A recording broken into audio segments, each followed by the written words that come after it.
In this video, I will be showing you how to change email account password in Namecheap account.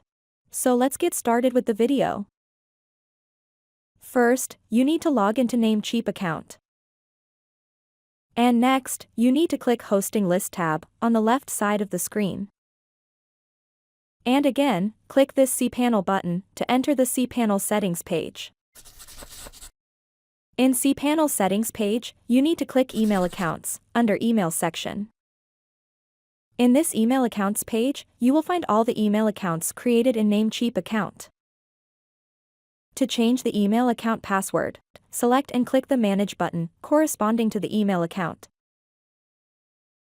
And in this page, under Password section, you can either type and enter a custom new password or generate a random new password for the email account. And finally, click Update Email Settings. And done, the email account's password has been changed successfully in Namecheap site.